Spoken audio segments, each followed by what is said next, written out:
Major funding for The View from Malabar is provided by the George W. Gunn Foundation. Additional funding provided by the following.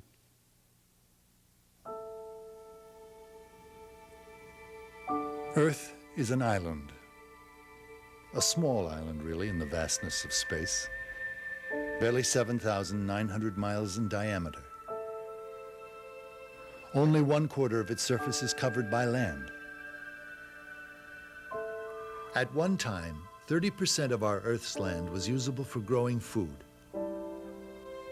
But in just the last 40 years, that amount has been cut in half. Every hour, we lose more.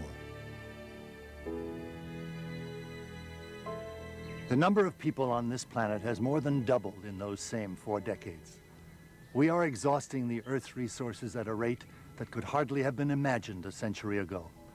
More people are becoming dependent on fewer farmers for their food every day. The most fertile croplands throughout the world are being lost, perhaps forever.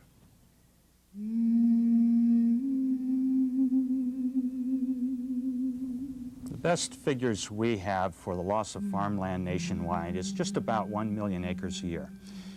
And unfortunately, about 400,000 of those acres are the very best, the prime and unique farmland that is the most efficient for food production.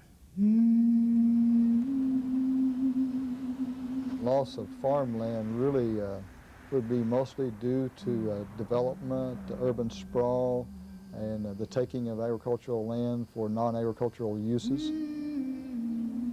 The question becomes, what is the appropriate public policy? And I think one is going to find in a nation as diverse as the United States, that's going to differ. Some states have already implemented policies to save farmland and open spaces. Other states are further behind. Somewhere in between is the state of Ohio.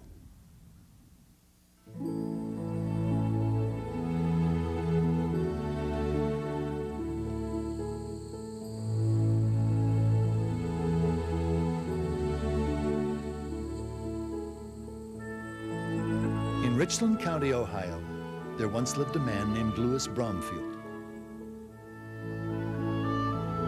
He was a Pulitzer Prize-winning writer. There was a time when he was also the most famous farmer in the world. He lived in a place known as Pleasant Valley, on a farm he called Malabar. A farmer, and particularly a good farmer, has advantages and blessings over the average citizen. The very first of these is that he possesses and lives in a whole small world of his own. Something new and exciting is forever happening right under his feet if he chooses to observe and understand it. The soil he walks on is his fortune, the source of his well-being. The better he treats that soil, the better he knows and understands, the better off he will be. Bromfield felt very strongly that the people need to be connected to the land. I think a lot of that came from Thomas Jefferson. He believed that agriculture was the foundation of any nation. Having visitors come to the farm that have never been in agriculture or second, third generation removed from the farm, Bromfield's legacy today is to educate those people about an agricultural past, how important it is to respect life and to respect the land. All those things are interrelated, and a farmer is probably the best conservationists that we have.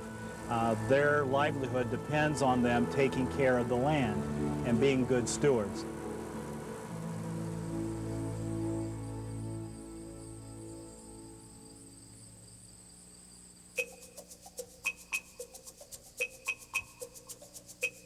In a modern urban world, people find themselves increasingly disconnected from agriculture. Most people forget where their food really comes from. Boys and girls, you have your paper in front of you. I would like for you to draw me a picture of where you think food comes from.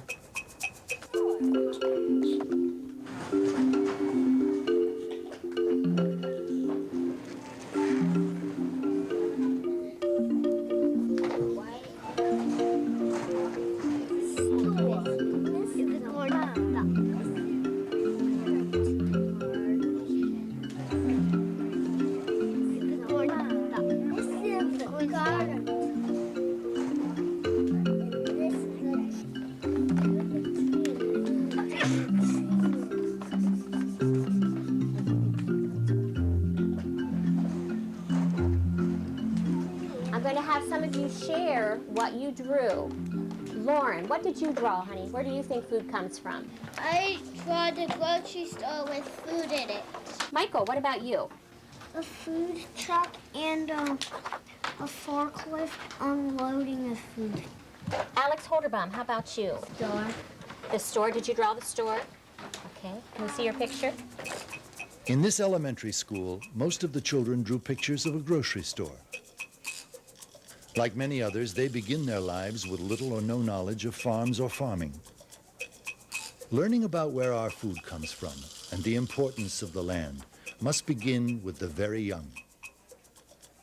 Later in the curriculum of this elementary school in Hilliard, Ohio, these children will have a unit on farms and farming.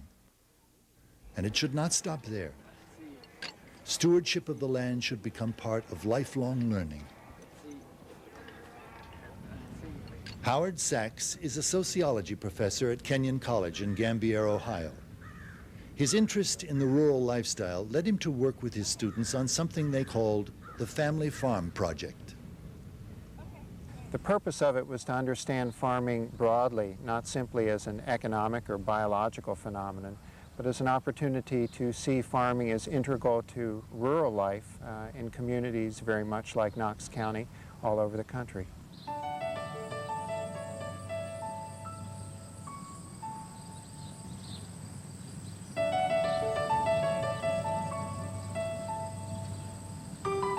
This was a project that was conducted by students. The students were surprised at the richness of rural life.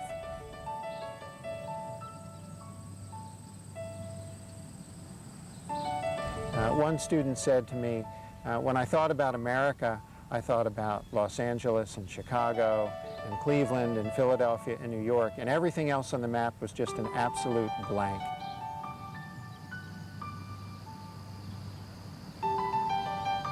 The families that I visited during the Family Farm Project were incredibly gracious, always willing to take you into your home and explain what they were doing, why they were doing it, how they tended their fields, how they managed their livestock.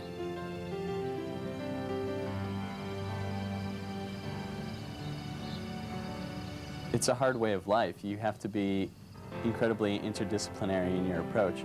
You have to know about the crops, you have to know about the soils, you have to know how to fix machinery, you have to handle livestock, you have to be a conservationist, you have to be a good businessman. Thomas Jefferson thought that the small land-holding farmer was absolutely essential to the vitality of the republic and democracy.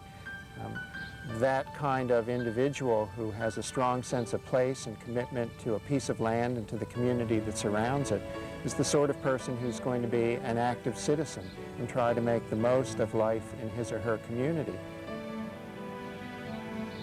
They have a connection to the land that is uncomparable. There's a romance about family farming, but it is a difficult way of life. There is a romance about farming. People do it despite all the hardships, but I think they also do it because it's an intensively satisfying way of life. Values of neighborliness and community.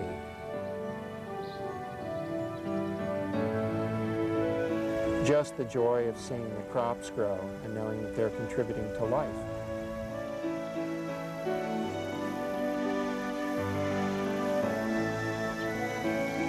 Those are the persistent threads that we found even today in family farms throughout Knox County, and I suspect it's true throughout the country.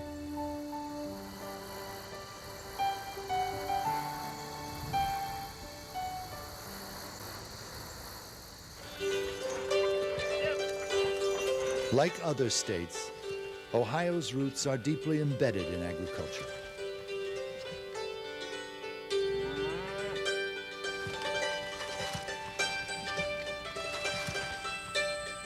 Despite the large number of urban centers within its borders, agriculture was and remains Ohio's #1 industry.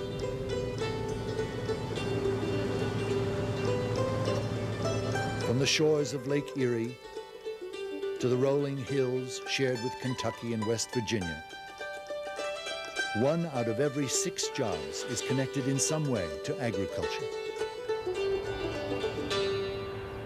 Agriculture produces more than food and fiber. It produces the open space around our cities. It produces wildlife habitat, clean water, and a number of other amenities that, for the most part, are taken for granted by the average consumer. So there's a whole list of services that we get for free from natural ecosystems, from the landscapes around us.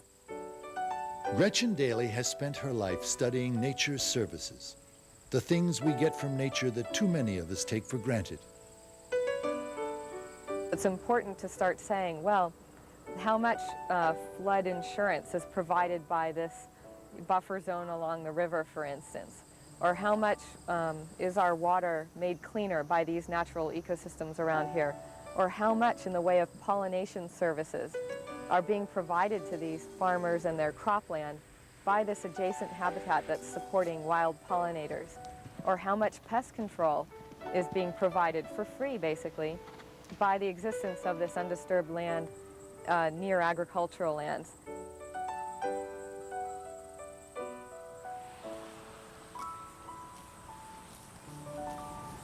Many of our greatest cities are sitting on the best farmland because our ancestors settled where the most productive soils were.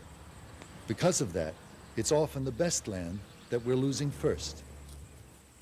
Ohio has the distinction of having the most metro areas of any state in the nation. We have 16 metro areas in Ohio, and so when you take the circumference of all those metro areas, we have a lot of fringe areas, developing areas, if you will, interface between rural and urban that is continuing to expand. We're losing farmland at the rate of about 9 to 10 acres per hour, the equivalent of one family farm a day. Much of the urban sprawl is unthought out development. It is development which, in many cases, the taxpayers are subsidizing. We're seeing a lot of 5-acre ranchettes, too large to mow, too small to farm. And we have to ask ourselves, is that really the best use of our land? The urban sprawl is just gobbling everything up.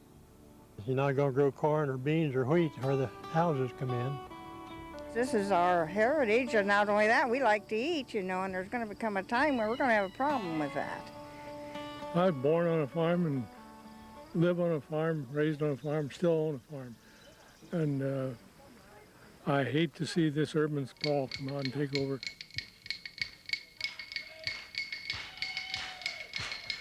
Sprawl is a uniquely American phenomenon.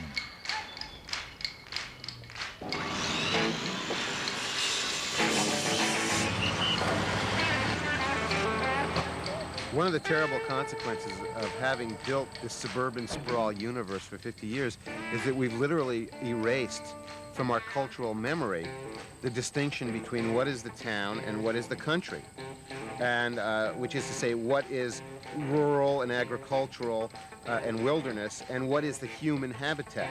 Every day I get the cue.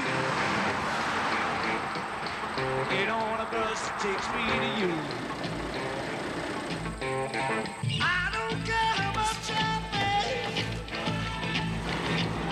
We feel like our neighborhood's gone.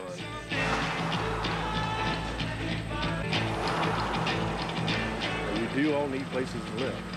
I can understand that.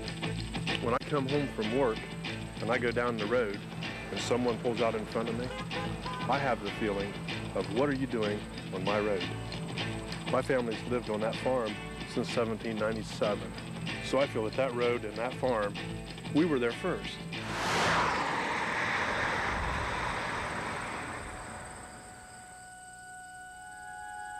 As development moves into rural communities, it pushes up land values, making it even harder for young people who want a farm. It's almost impossible to be a small farmer already. There's just not enough room or money to go around. The more people that are out there trying to get what small amount of ground comes up for rent, the harder it is for you all, the more you have to pay for the ground either to rent it or to purchase it, and it really puts a bind on a young person's aspirations and opportunities to be able to farm. Down where the trees are and down along through there, there's a natural area where water rolls, where water comes into and goes off the land. For the students in this ag class at Marysville High School, the opportunity to practice the skills they are learning diminishes as the cost of farmland increases due to the demand brought about by development. Any deeper than that, it's probably a couple feet deeper. There's going to be more people, more overpopulation. It's all farmland out there, and then they put just a housing development right in the middle of it.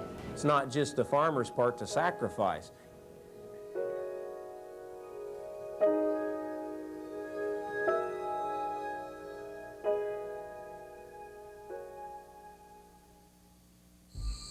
In the rich soil of rural Knox County, longtime neighbors find themselves at odds over the issue of development. We put the sign up because we wanted to warn our future neighbors that this is a farmland and that we have horses and we will be raising crops. For years, the Hamiltons have raised horses next to a stretch of acreage that was headed for development by its owners, the Small family. Some land just down the road from us, I don't remember now, 60 or 70 acres came for sale. And my father-in-law is the main farmer, and he wasn't interested in farming it. They were going to put roads and sidewalks. We pass that area every day. It's part of our neighborhood, so we weren't out to do anything bad to the land. We got petitions with over 600 names, and we went to every council meeting, and it made a difference because they're not allowed to put the housing development there. With the zoning law, they can zone off 1.5 acres and put a house up compared to 40 or 50 houses we were looking at. There's a lot of people on this earth. There's a lot of jobs that need to be available, and I guess I see it growing and prospering as good.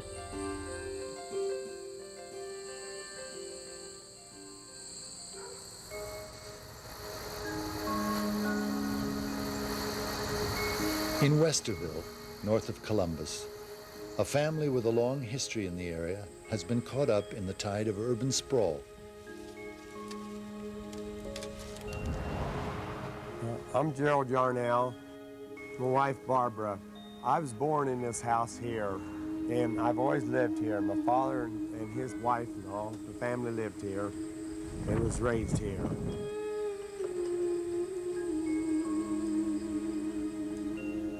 When I was 5 years old here, this whole farm, all these farms, everybody had cows, chickens, and pigs, and lived off these farms.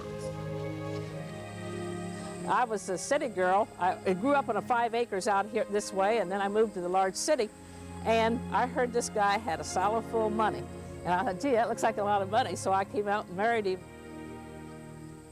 Our school tour started about 25 years ago, and a preschool teacher stopped in and she said, could you take our children to the field? And I said, well, sure, that's fine. And we began to schedule school tours and wagon rides. We were doing, within a few years, around 10,000 in the 14 days of October. We was hoping that we would be able to stay on this farm, raise our family, the grandchildren, and they could enjoy the heritage that we had. But things have beginning to change, and change fast for us. We lost a 5-year battle of annexation, and we're in the city. We applied for the zoning that we needed to continue our market operation, and they denied that. Not only just happening to us, it's others. He farmed many pieces of land here, up the road where the large housing development, we were farming that 20 years ago. It's all turned into golf courses and houses. Westerville was accused of gobbling up 941 acres of prime farmland. Yes, we did. We annexed it, and we did that for a very definite reason. It became clear, the handwriting was on the wall, that land was not going to remain farmland forever. And we made a decision that if we're not going to have it as farmland, then the only entity that is going to be able to control what happens is the city. They tell us, take off your farmer hat, put on your developer hat. And that's hard to do when you don't know anything but farming. I know how the Indians felt. I know how the Indians felt when they were here. And we started moving in on them. And I'd just like to know who those people are to come in here and tell me that I can't go and spread my manure, or that I can't farm the way I need to farm.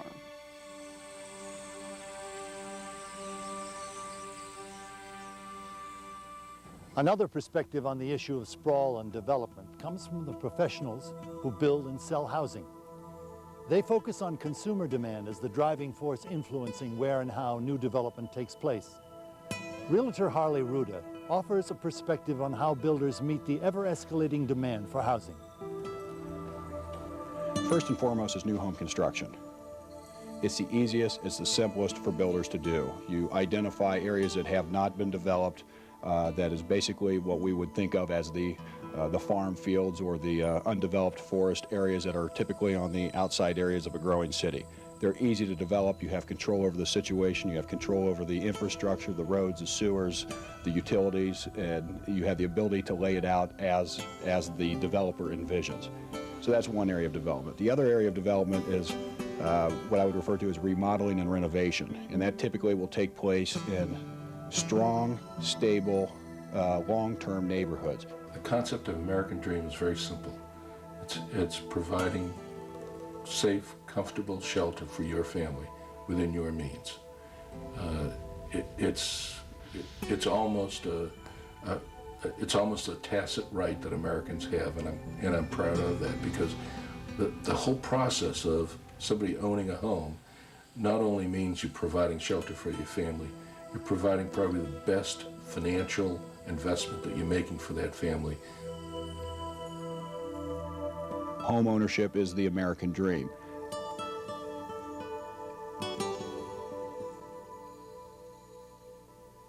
When critics suggest that revitalizing the inner city is where development should be focused, housing professionals say they're already there. The Short North community in Columbus is an example. Short North and Greater Columbus is a unique situation because it is contiguous to the city and to the immediate downtown area. And it was ripe for renovation and redevelopment because of its proximity, again, to downtown, and frankly by the visions of several key people to go in and redevelop that area. That has been a successful project. Typically in an inner city, you've got large tracts of area along the lines of a Short North that have the potential to be redeveloped, yet you don't have the resources and the assets to do all of those areas. And so some areas are going to make it, some aren't. Take German Village, which is characterized as the largest privately restored historical district in the world, which is on the southern side of Columbus, Ohio. Back in the early 60s, there was talk about basically bulldozing the entire area and starting over with a new housing project. We once had a pretty good model of civic design in this culture. There are parts of Cleveland and Columbus, Ohio that are still wonderful neighborhoods today and have been for 100 years and will probably continue to be because the basic armature is so good. In German Village, you can go out and walk to the store, the cleaners, the bank, and all the different things that you would use in your daily life. It was redeveloped at the initiative of citizens, of residents that lived in it. But a major role was played by the city of Columbus in setting specific architectural and design standards for every building in German Village, down to the color you can paint your fence or your door, the kind of door you could put on your house. We're finding even high-rise condominium being developed in the downtown area along the river. This is all occurring because of demand. However, when you look at the total demand for that versus the demand to move out to the, quote, green fields, you're finding a much greater market demand to go outside. And again, we, the builder or developer, are going to react to the marketplace. The problem of sprawl has been driven by the so-called American dream.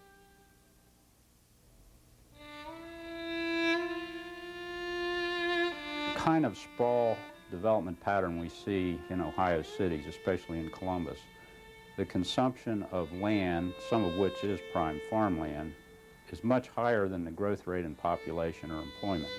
It's usually on a ratio of about 6 to 1. Sprawl, as practiced in Ohio, often involves a hopscotch pattern. As a farm or piece of open land is bought up and converted, the remaining land around it becomes much more valuable. This encourages developers to move further and further outward, seeking the lowest cost rural land for new home construction.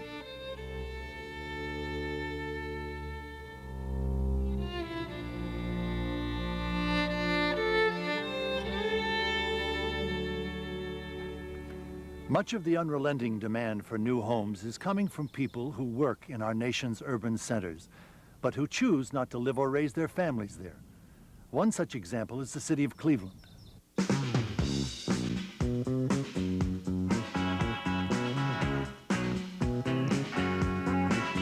I went back to Ohio,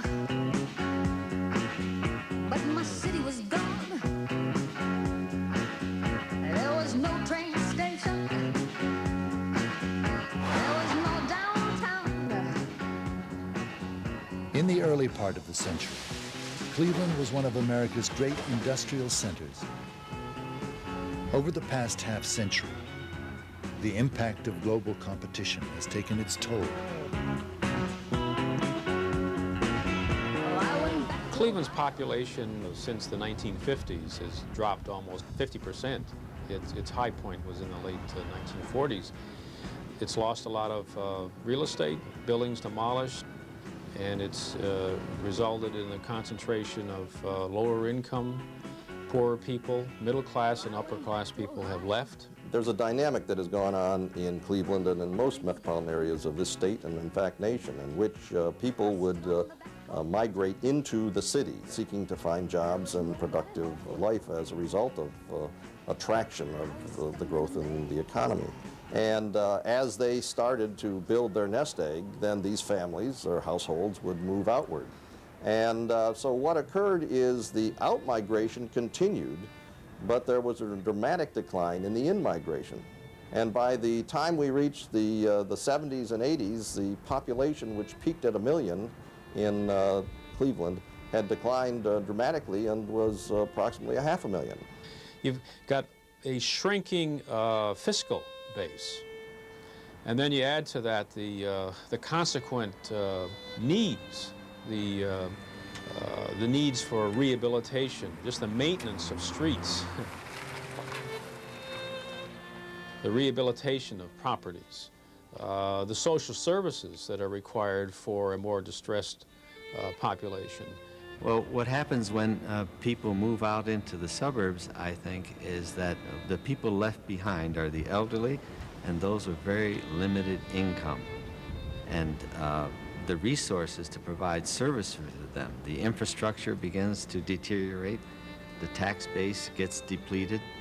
I think violence increases because those who remain, they're not getting a good education, do not have sufficient income. That's an environment that breeds dysfunctional behavior. Real estate wears out. Real estate wears out. Just like refrigerators, just like cars. The only thing about real estate, it takes longer for it to wear out. What do we do when real estate wears out? In this society, all we've ever done is walk away from it. It's nonsense. It's nonsense because it's so costly, and it destroys the communities that are already built. It's interesting to note that the European idea of the city is so different from the American idea. In Europe, the citizens there view the city as being the repository of everything that's best in their culture. In America, we view the city as being the place where all the worst things emanate from. The crime, the violence, the misbehavior. And these two views of the city are completely different, and consequently, European cities today are wonderful places, and American cities today are places of our greatest nightmares.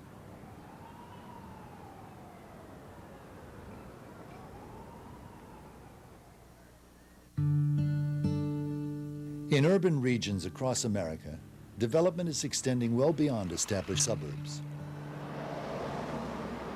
Cleveland is surrounded by suburban cities and towns. Some are suffering from the same forces of erosion and neglect that have plagued Cleveland since the 1950s. Meanwhile, development continues at a rapid pace in places further and further from the city. Medina County is actually located about 30 miles south of Cleveland and approximately 30 miles southwest of Akron. So our proximity to two major employment centers have made us a very desirable place to live. I think most people that came to Medina County came here with a very idealistic and a very, they were looking for a quality of life and an improvement in their standard of living, and they were attracted here because of the small town atmosphere, the quaintness.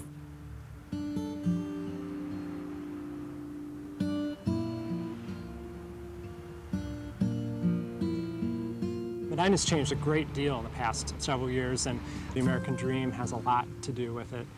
We all have that image of small-town America with the nice brick streets and the shade trees and a place where you don't have to worry about locking your doors.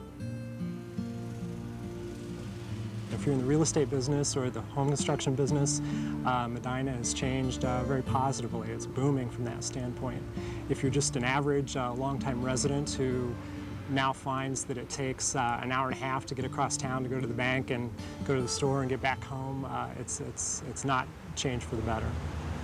Medina County could be viewing itself where there's this underlying fear that we may be losing our identity.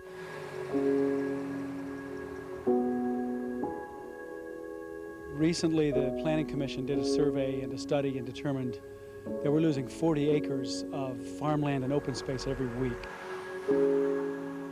Every farmer's field, every 50-acre or 100-acre parcel is fair game for housing development.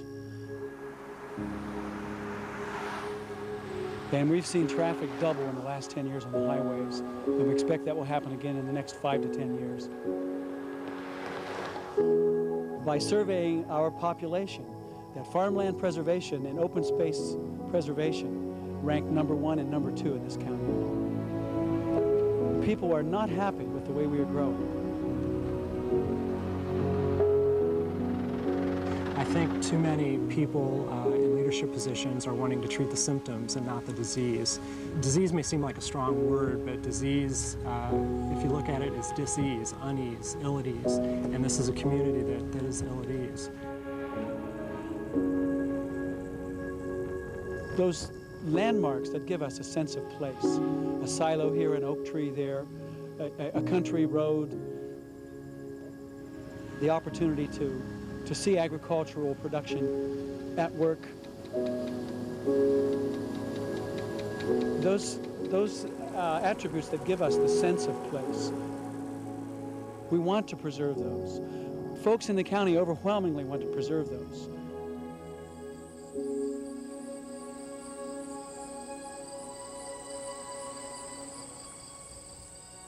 The pace of life and the places where we live have changed a great deal over the past 100 years. Some of this change has been good. But in the frenzy of the modern world, much that was good has been lost. A documentary film, first shown at the World's Fair in 1939 in New York City, pictured the sense of place in early rural America.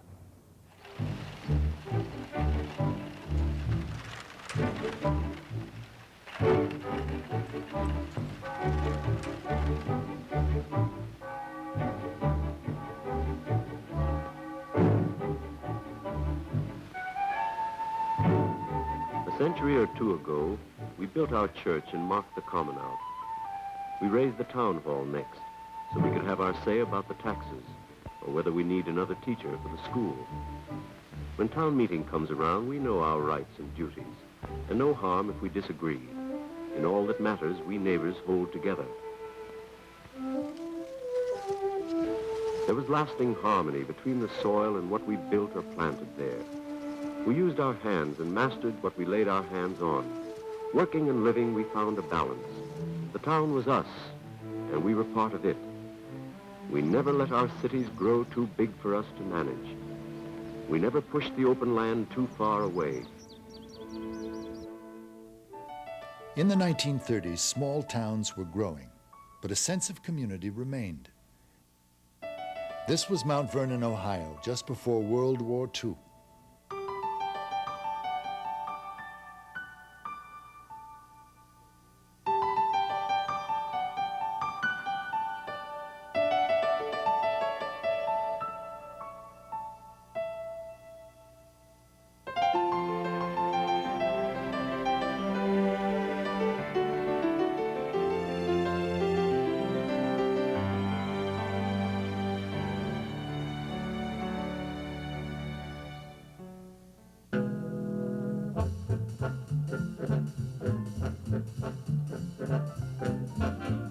American communities historically were built on the European model.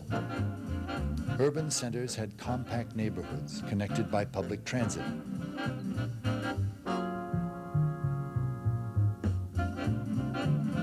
Rural communities in America also reflected this tightly knit model.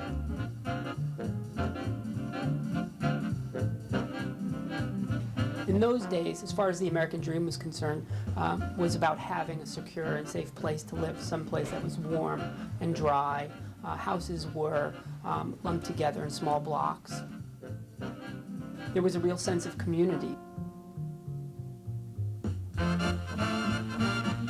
Neighbors were people you knew, people you grew up with.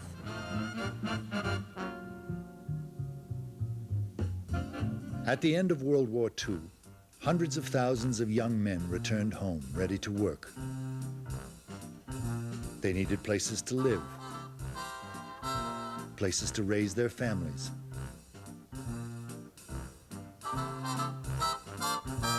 It was also a time when the industries of war were retooling to sell products to a nation eager for a new beginning.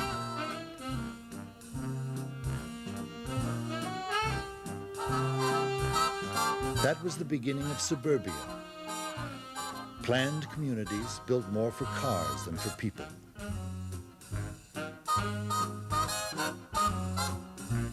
High-speed road networks fostered the age of the automobile. The American dream evolved into carbon copy tract houses on separate lots built along wide streets. During this same post-war period, Louis Bromfield wrote 12 scripts for Hollywood films.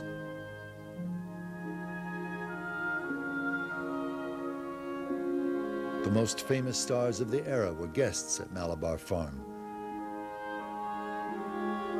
Humphrey Bogart and Lauren Bacall were married and spent their honeymoon there.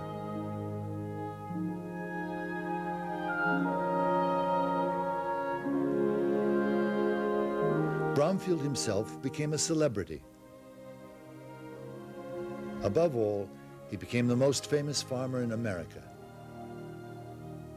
He was an advocate, waking the public to consider the value of the land. A good farmer is practicing one of the most difficult professions in the world, and he has to know more about more things than the men in any other profession. A good farm is simply a small pattern of the universe in which the farmer himself is God. The farmland preservation issue appears to boil down to a basic conflict: the need for proper land stewardship versus the modern notion of the American dream. Across the nation, polls indicate that people are concerned about sprawl. In many places, public concern is being translated into civic action. In Ohio, in 1996, a task force was chartered to provide an expanded public forum for discussion. Well, the Farmland Preservation Task Force was formed, first of all, to try to quantify just how much of a loss that we've had. The governor had asked us to look at voluntary incentives and to be very respectful of private property rights. It essentially was formed because there was a recognition that we were losing farmland at an alarming rate. The Farmland Preservation Task Force had a beautiful balance of all the competing interests. We had the Home Builders Association and we had the Nature Conservancy. We had environmentals, we had developers, we had all the different agencies of the state of Ohio, Department of Transportation, the EPA were represented on it. The question is in public policy, what kind of tools do we have in the public to protect prime lands? We have a lot of tools right now that we're not utilizing very well, such as rural zoning. Very seldom is rural zoning written to protect prime soils. Half of Ohio practically is not zoned, and with no zoning, most anything goes. One of the tools that we don't have in Ohio but has been implemented in almost a dozen states, particularly in New England and as close as Pennsylvania, Michigan, is purchase of development rights. Other states like Pennsylvania and Maryland, New Jersey, have said to the farmer, if you're willing to give up development, we're going to pay you not to develop this land for anything but agriculture. And of course the money has to come from somewhere. The money would have to come from the general public. Farmers and farmland, for every dollar's worth of taxes that are paid, they get about 30 cents worth of services. Whereas when you have urban sprawl and you have new development that comes out in the countryside, for every dollar's worth of taxes that they pay, they demand about $1.50, $1.60 in services. In the state of Maryland this year, the legislature mandated that the state would no longer subsidize new developments through state facilities, schools, roads, so forth. What we eventually evolved into was looking at countywide comprehensive land use plans, and people in these outlying areas find themselves taxed at an extremely high rate because every few years they have to totally repay, reinvent all their infrastructure of these totally new areas. Well, the term smart growth has recently become kind of a popular way to describe what we should do. What is growing smarter? Well, to get people to develop near established urban areas instead of out in cornfields, we might focus state highway investments or water and sewer investments or other capital investments on those areas. I think it's going to be a variety of policies, but it's all going to begin with a much more effective set of planning tools for the future development of the land and some consensus building amongst core city, suburban, and rural residents and voters.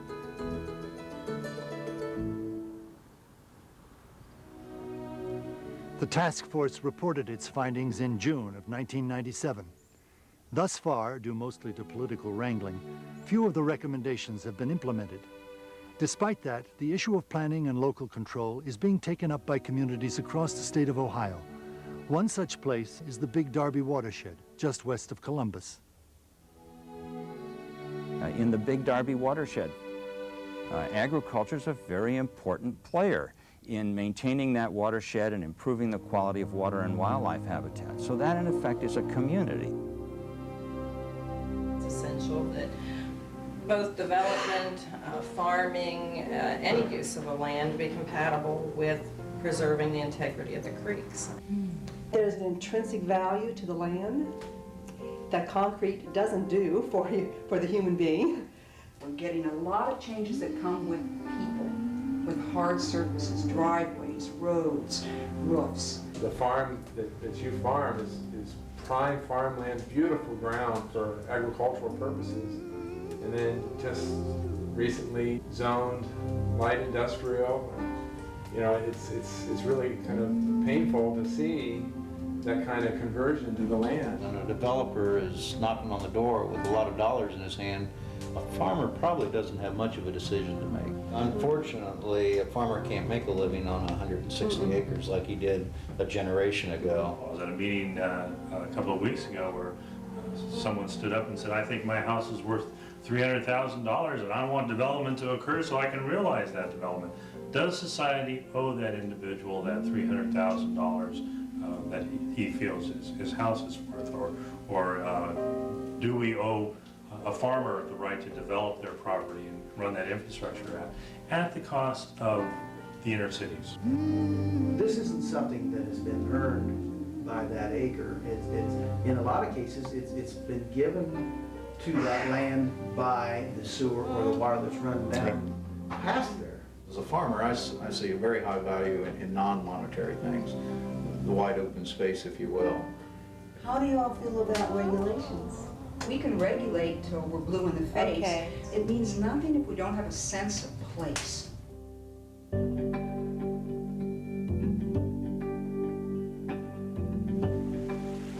When the Darby watershed began to get a lot of publicity from environmental groups and state agencies, federal agencies, was named a state scenic river and then eventually a national scenic river. The farming community at that point wasn't at all attuned to that. They didn't really know what that meant to them. So I think there was some fear at that point. The watershed is comprised of about 370,000 acres, or 580 square miles of land. Not only in the Midwest, but probably nationally, they represent one of the last really healthy aquatic systems.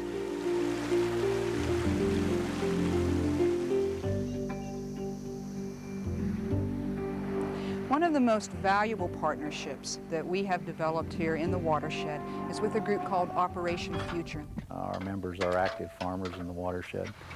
And I think we thought our first goal was maybe to teach the environmentalists a little bit about farming. We do things, for instance, we take canoe trips. We put an environmentalist in one end of the canoe and a farmer in the other end of the canoe and sent them down Darby, not only to learn about the biodiversity of Darby Creek itself, but to learn something about each other. My motor's kind of slow here. Listen on.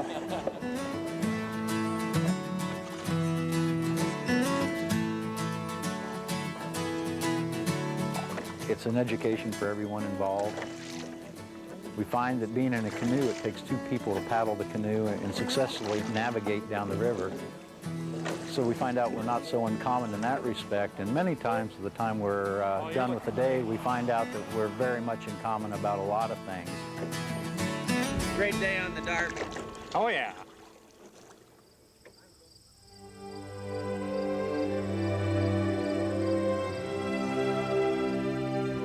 I think the public has an interest in farmland because it's a part of our heritage and history.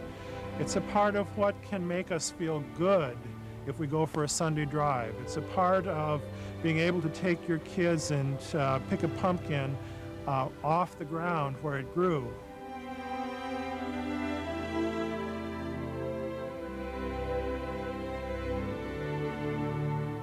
It isn't just farmers and environmentalists who are concerned about valuable farmland and open spaces. A great many city dwellers eagerly seek out opportunities to experience and enjoy the beauty and quiet solitude of the countryside.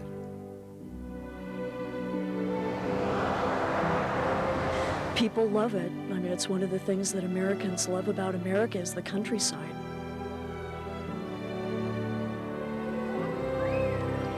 From coast to coast, traditional county fairs and harvest festivals are thriving, in no small part because of crowds of visitors from the city. One such event, called Heritage Days, is celebrated every fall at Louis Bromfield's Malabar farm. Anywhere from about 40,000 people come out this weekend alone to see all the different exhibits and demonstrations and things. 100-year-old recipe as far as we know. We have the buckskinners, which represent an area in history in Ohio in the early developments in the early 1800s, late 1700s, where the fur trappers and the buckskinners were a large part of the Ohio population. We have our Civil War encampment, which reenacts the Ohio infantry and the artillery units that were involved in the Civil War from Ohio. The Native Americans are here. And how that all ties into Bromfield is that they're all connected to the land. Yep.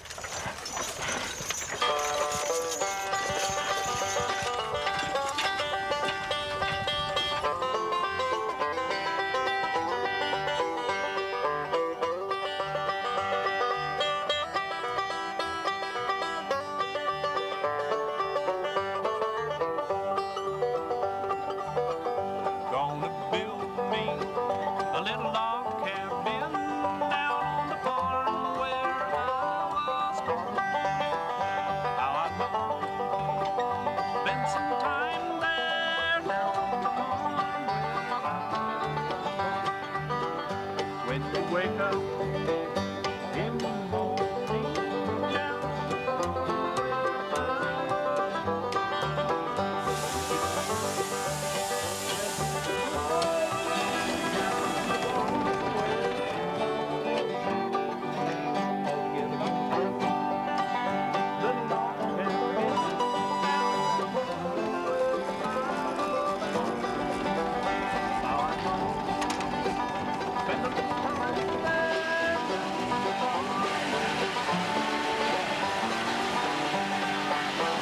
So this engine was built in Waynesboro, Pennsylvania in 1884. I restored it about 3 years ago. Trying to keep alive a little bit of the past. People are just like when they start that thrash machine up, people will come and watch them thrash and have no idea where the bread comes from. Well, I think it's great coming down here. I've been coming down here for years. The Malabar farm has always meant a lot to me.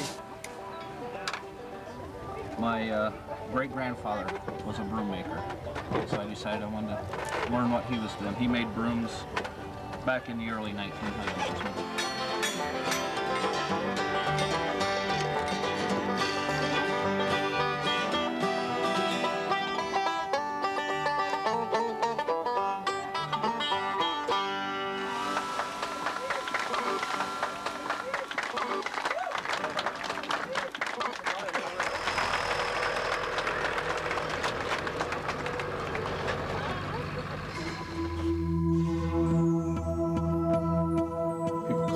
Sprawl. I like to call it urban growth. Sprawl is a misnomer for the market.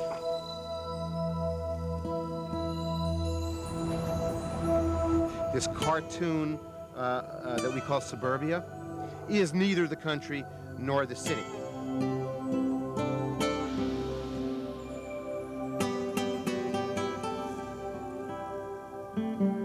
It's very hard to find a sense of community on a strip mall. We lose a sense of community. We lose what keeps us together as a people. If communities got creative about their approach to zoning, looked at the land itself, looked at the possibilities of developing land in a higher density fashion, leaving good open spaces untouched or pristine, utilizing topographical changes to their benefit rather than trying to adhere to a 1 unit per acre. I mean, it obviously would provide a better use of the land.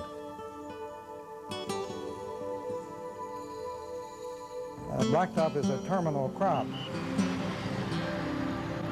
Once you pave it, you can never recover it. I don't know how you're going to stop it. And I don't know how to control it. I don't know what the answer is. We've lost, I think, a bit of the sense of the common good. And this issue is not really agriculture against development or development against agriculture. It's finding ways that both can progress in a compatible way and coexist in a compatible way.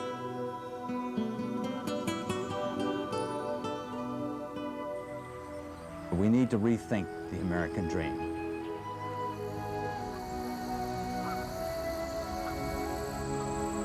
Ultimately, it's the voter that has to become the stakeholder that is concerned and call upon their elected officials to address this concern. We'll not really be fully successful with addressing this problem until we look at urban revitalization.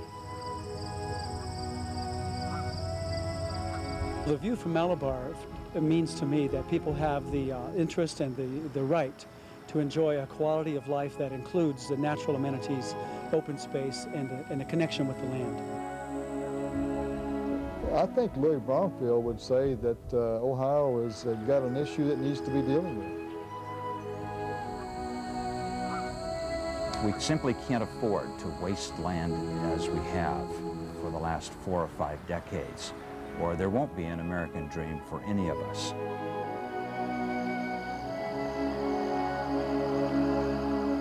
What is happening in Ohio is happening everywhere. The view from Malabar is really the view of planet Earth. Thank you for watching. I'm James Cromwell.